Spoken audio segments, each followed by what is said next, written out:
ইয়েমেনে হামলার আগে এমনই নির্লিপ্তভাবে সেই কর্মপরিকল্পনার বর্ণনা দিয়ে যাচ্ছিলেন ইসরায়েলি বিমান বাহিনীর কমান্ডার অফিসার। ইসরায়েলি প্রতিরক্ষা বাহিনীর প্রকাশিত একটি ভিডিওতে দেখা গেছে প্রস্তুতি নিচ্ছে যুদ্ধবিমানের বহর। গাজা লেবাননের পর গন্তব্য এবার ইয়েমেন। প্রকাশ্যে ঘোষণা দিয়ে এবার ইয়েমেনে হামলা করেছে ইসরায়েলি প্রতিরক্ষা বাহিনী। ইয়েমেনের রাজধানী সানার আন্তর্জাতিক বিমানবন্দরে হামলার পরবর্তী দৃশ্য এটি। হুড়োহুড়ি করে নিজের প্রাণ বাঁচাতে মরিয়া হয়ে ছুটোছুটি করছেন যাত্রীরা। ইরান সমর্থিত হুতি বিদ্রোহীরা তেল আবিবে ড্রোন আর মিসাইল দিয়ে হামলা করলে এর জবাবে শুধু বিমানবন্দর নয়, আরও অনেক স্থাপনায় হামলা করেছে আইডিএফ। হামলার সময় এই বিমানবন্দরে অবস্থান করায় অল্পের জন্য প্রাণে বেঁচেছেন বিশ্ব স্বাস্থ্য সংস্থার প্রধান তেদ্রোস আধানম গ্যাব্রিয়েসুস। ক্ষতিগ্রস্ত হয়েছে বিমানবন্দরের রানওয়ে।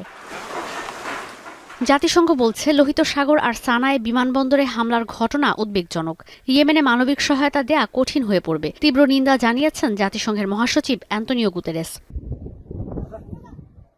এদিকে শুধু বিমানবন্দর নয়, হুতিদের সামরিক স্থাপনা লক্ষ্য করে হামলা হয়েছে পশ্চিম উপকূলে হোদেইদা, সালিফ আর রাস কানাতিব সমুদ্র বন্দরে। এছাড়াও হেজাজ আর রাস কানাতিব জ্বালানি কেন্দ্রেও ভয়াবহ হামলা হয়েছে। ইসরায়েলের প্রধানমন্ত্রী বেনিয়ামিন নেতানিয়াহু বলেছেন, ইসরায়েলকে যারা আঘাত করবে তাদের জন্য আঘাত অনিবার্য।